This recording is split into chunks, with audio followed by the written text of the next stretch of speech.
বেগমগঞ্জে কিশোর গ্যাংয়ের হামলায় দুজন আহত। চাঁদা না দেয়ায় নোয়াখালী জেলার বেগমগঞ্জ উপজেলার গোপালপুর ইউনিয়নের মহবুল্লাপুর গ্রামের প্রবাসী সুজনের বাড়িতে হামলা চালিয়ে কিশোর গ্যাংয়ের সদস্যরা সংবাদকর্মী আনোয়ার পারভেজ ও তার সদ্য বিদেশ ফেরত ছোট ভাই আবু সুজনকে কুপিয়ে মারাত্মক রক্তাক্ত জখম করে।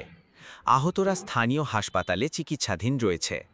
এ ব্যাপারে মামলার প্রক্রিয়া চলছে। এ রিপোর্ট লেখা পর্যন্ত এখনও কেউ গ্রেপ্তার হয়নি। ভুক্তভোগীরা জানায়, গত ২৮ যে আবু সুজন পিতা মৃত আবুল তাহের ফ্রান্স থেকে আসে।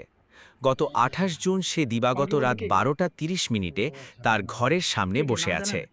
এ সময় ওই এলাকার কিছু অস্ত্রধারী সন্ত্রাসী অতর্কিতভাবে রড, কাঠ ও ধারালো অস্ত্র দিয়ে পিটিয়ে কুপিয়ে মারাত্মক রক্তাক্ত জখম করে। এ সময় সে দৌড়ে স্থানীয় সেলিম মেম্বারের বাড়িতে আশ্রয় নেয়। পরে তার বোন ইয়াসমিন আক্তারের সৌর চিৎকারে সংবাদকর্মী আনোয়ার পারভেজ এগিয়ে আসলে সন্ত্রাসী সাইফুল তাকেও পিস্তলের বাঁট দিয়ে মাথায় আঘাত করে এবং সাইফুলের ছোট ভাই আনোয়ারের মাথায় হত্যার উদ্দেশ্যে রামদা দিয়ে কোপ মারে। ঘটনা চলাকালীন সময়ে সন্ত্রাসীরা তাদের পুরো বাড়ি ঘেরাও দিয়ে রাখে। এ সময় তারা ৯৯৯-এ ফোন দিলে বেগমগঞ্জ মডেল থানা পুলিশ ঘটনাস্থল থেকে আহতদেরকে উদ্ধার করে বেগমগঞ্জ সরকারি হাসপাতালে ভর্তি করে। আনোয়ার পারভেজের বোন ইয়াসমিন আক্তার জানায়, বিদেশ থেকে এসে আমার ভাই খেলাধুলার জন্য প্রায় ১ লক্ষ টাকা স্থানীয় যুবকদেরকে দিয়েছে। এটাই তার জন্য কাল হয়ে দাঁড়ালো।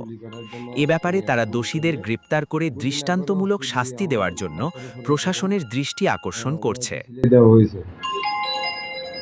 খুব খারাপ অবস্থা। আমার ভাই আমার থেকে আরো খারাপ অবস্থা। সে চিকিৎসাধীন আছে হাসপাতালে। এমন আমরা সন্ত্রাসী কার্যকলাপ হয়তো পড়েছি যে সন্ত্রাসী আমার মাথা ফেটে ফেলেছে, আমার ভাইকে খুব মারধর করেছে। আমরা হাসপাতালে আসবো, আমাদেরকে হাসপাতালে আসতে দেয়নি। রাতের অন্ধকারে আমাদের গাড়ির উপর হামলা করেছে। হামলা করার পরে আমাদের গাড়ি থেকে আমাদের মোবাইল চিনিয়ে নিয়েছে।